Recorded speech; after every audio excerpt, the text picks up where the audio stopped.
দৌলত যাওঁতে এগৰাকী কণমানি ভাগিনে মোক হাতত ধৰি কৈছিলে যে মামা এইবাৰ সমাজ অধ্যয়নৰ মেট্ৰিকৰ পেপাৰখন খুব টান হৈছে, মোক 10 নম্বৰ এক্সট্ৰা কৰি দিব লাগিব। নগাঁৱলৈকে যাওঁতে 16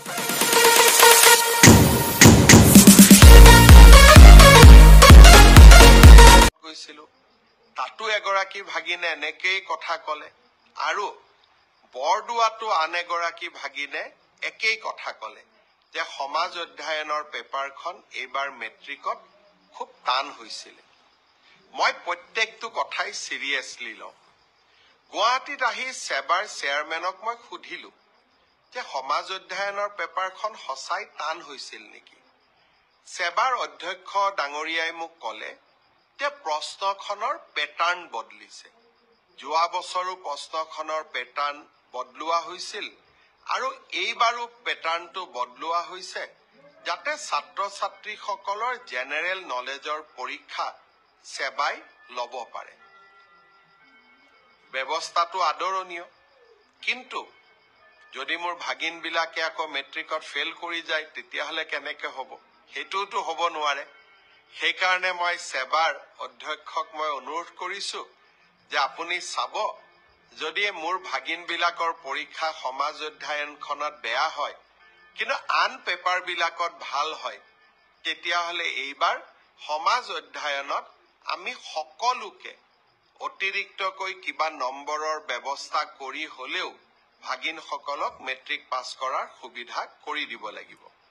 তেখেতে মোৰ অনুৰোধক বিবেচনা কৰিম বুলি প্ৰতিশ্ৰুতি দিছে আৰু সেয়েহে ময়ো ভাগিনসকলক ক'ব খুজিছো যে সমাজ অধ্যয়নৰ কাৰণে আমি আৰু চিন্তা কৰিব নালাগে, সকলোৱে মিলি চেষ্টা কৰিব যাতে আমাৰ পৰীক্ষাটো আমি ভবাৰ দৰে নহ'লেও আমি যাতে কিছু হ'লেও অতিৰিক্ত নম্বৰৰ সুবিধা লাভ কৰিব পাৰো।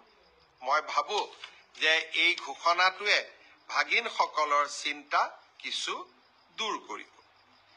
এতিয়া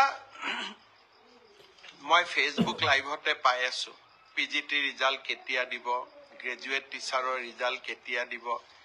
মই হ'ব খোজা শিক্ষকসকলক এটা অনুৰোধ কৰিম যে আপোনালোকে যদি ধৈৰ্য যদি আপোনালোকৰ নাথাকে তেতিয়াহ'লে আপোনালোকে শিক্ষক হৈ ছাত্ৰ ছাত্ৰীসকলক ধৈৰ্য, নিয়মানুৱৰ্তিতা, শৃংখলাবদ্ধতা এই জ্ঞানবিলাকৰ বিষয়ে কেনেকৈ আপোনালোকে ল'ৰা ছোৱালীক শিকাব?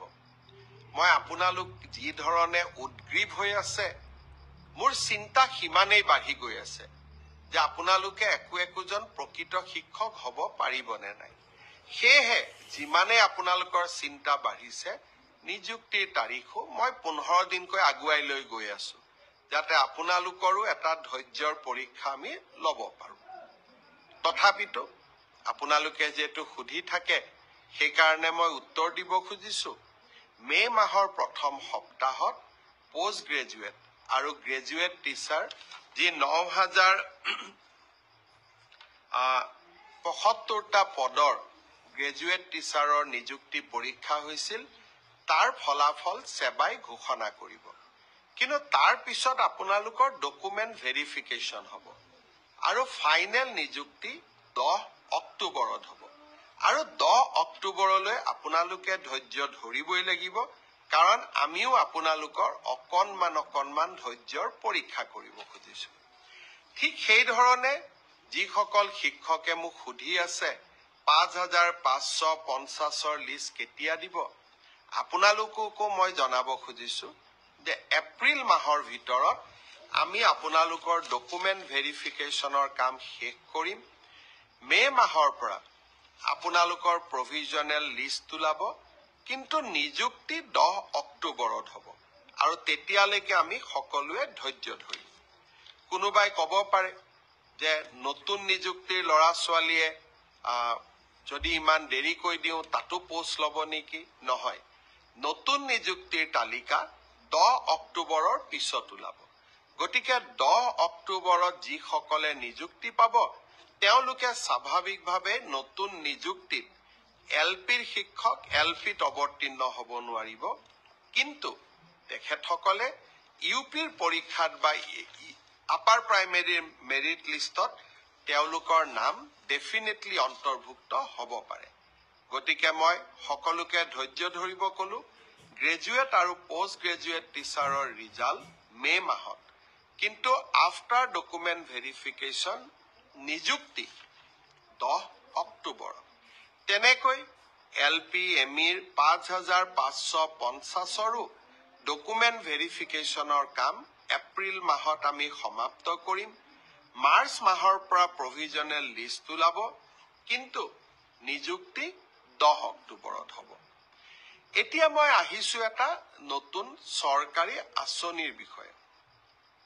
অহা 19 তাৰিখে দিনৰ 11:30 বজাত আমি অসমৰ প্ৰতিটো সমষ্টিতে একোখনকৈ মিটিঙৰ জৰিয়তে 3,80,000 লোকলৈ প্ৰধানমন্ত্ৰী আৱাস যোজনাৰ ঘৰ আগবঢ়াম। বহুতে মোক কেতিয়াবা প্ৰশ্ন কৰে যে পকা ঘৰ থকা লোকেও প্ৰধানমন্ত্ৰী আৱাস যোজনাৰ ঘৰ পাইছে।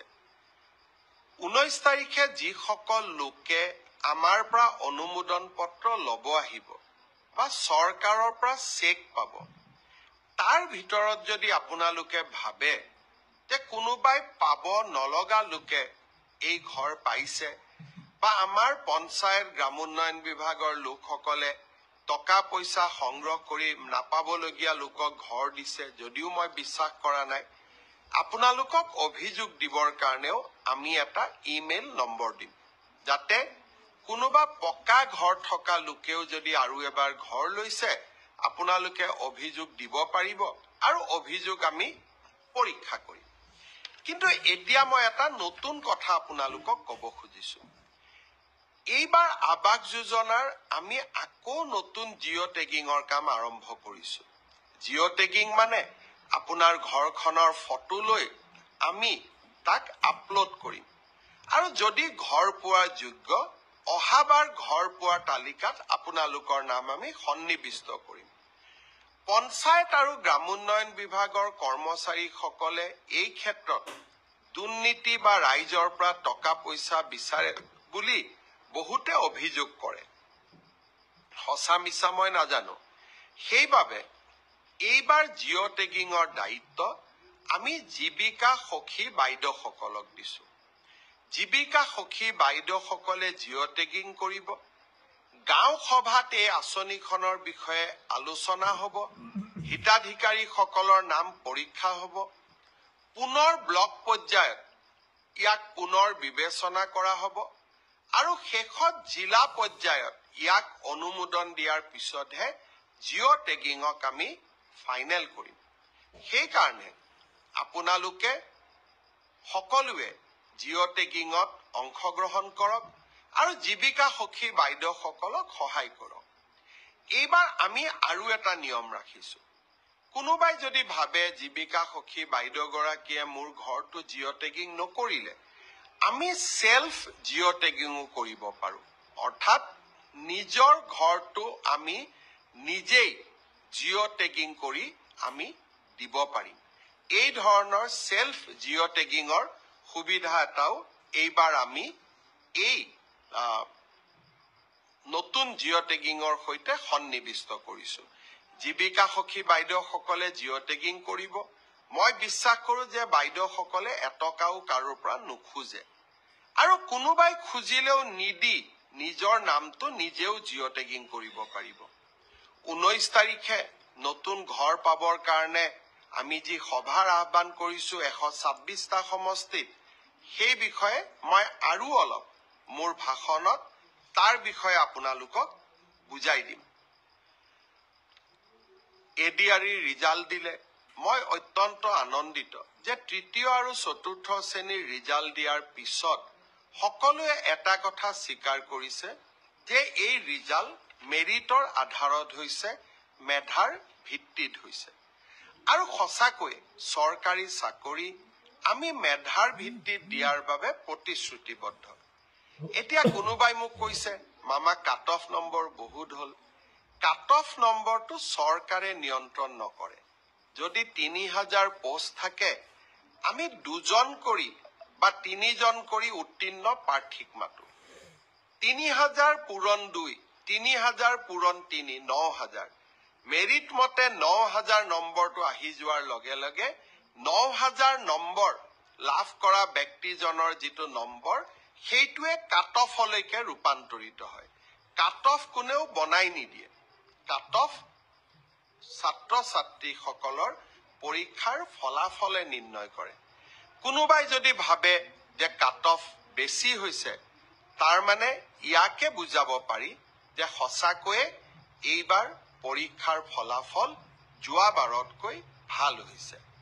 অসম পুলিচৰো দ্বিতীয় কাট অফ নোলায়, কিন্তু বছৰটোৰ শেষৰ ফালে আমি আকৌ নতুন অসম পুলিচত খালী হৈ থকা পোষ্টসমূহ আমি এডভাৰটাইজ কৰিম। কোনোবাই যদি পোৱা নাই, হতাশ হ'ব নালাগে, দৌৰৰ প্ৰেক্টিচ অব্যাহত ৰাখিব লাগে। এডিআৰই পৰীক্ষাৰ প্ৰসংগতে মই উল্লেখ কৰিব খুজিছো যে এডিআৰইৰ 4ৰ্থ বৰ্গৰ পৰীক্ষাৰ বাবে এতিয়া এটা অৰেল টেষ্ট হ'ব। এই অৰেল টেষ্ট আমি জুন মাহত অনুষ্ঠিত কৰিম। লগে লগে এডিআৰইৰ 3য় বৰ্ষৰ পাছ কৰা ছাত্ৰ ছাত্ৰীসকল বা যুৱক যুৱতীসকলৰ বাবে এটা স্কিল টেষ্ট হ'ব। সেই স্কিল টেষ্টটো আমি অহা জুন মাহত আমি আৰম্ভ কৰিম।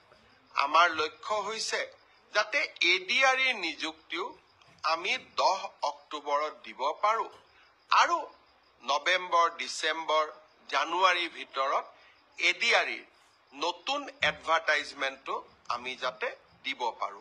অৰ্থাৎ আমি আমাৰ যুৱক যুৱতীসকলৰ মাজত আশাৰ বন্তি গছি আমি জ্বলাই ৰাখিব খুজিছো, আপোনালোকক দিব খুজিছো।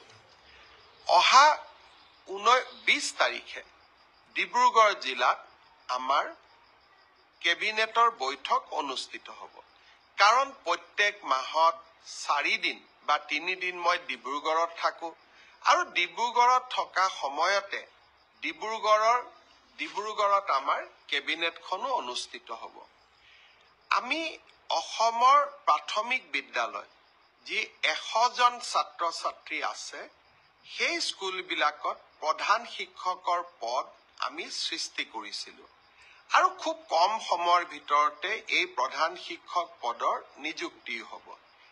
এইবাৰ আমি চিন্তা কৰিছো যে 50 জন থকা প্ৰাথমিক বিদ্যালয়সমূহতো 50 জন ছাত্ৰ ছাত্ৰী থকা প্ৰাথমিক বিদ্যালয়সমূহতো আমি প্ৰধান শিক্ষকৰ পদ সৃষ্টি কৰিব পাৰো নেকি? এই বিষয়ে আমি কেবিনেটত ডিব্ৰুগড়ত আলোচনা কৰিম। প্ৰাদেশিকৰণৰ আইনখন সংশোধনৰ বাবেও ইতিমধ্যে আমি সংশ্লিষ্ট সকলোৰে লগত কথা বতৰা পতা আৰম্ভ কৰিছো, যাতে সকলোৱে এই ক্ষেত্ৰত যিমান দূৰ পাৰো 2006 চনৰ আগত স্থাপন হোৱা শিক্ষানুষ্ঠানসমূহক আমি যিমান পাৰো আমি যাতে ন্যায় দিবৰ কাৰণে আমি চেষ্টা কৰিব পাৰো। এই সময়ছোৱাৰ মাজতে অসমৰ বিত্তমন্ত্ৰী অজন্তা নেওগ ডাঙৰীয়ানীয়ে এই বছৰৰ বাজেট দাখিল কৰিলে। বাজেটত দুখীয়া, দৰিদ্ৰ, মধ্যবিত্ত সমাজক সহায় কৰাৰ কেইবাটাও আঁচনি সন্নিৱিষ্ট কৰা হৈছে। কংগ্ৰেছে কৈছে যে আমি হিতাধিকাৰীৰ সৃষ্টি কৰিব খুজিছো। যদি আমাৰ কোনোবা আঁচনিয়ে দৰিদ্ৰজনক উপকৃত কৰে, মধ্যবিত্তজনক জীৱন যুদ্ধত অলপো সহায় কৰে, তেতিয়াহ'লে সেই কাম আমি কিয় নকৰিম?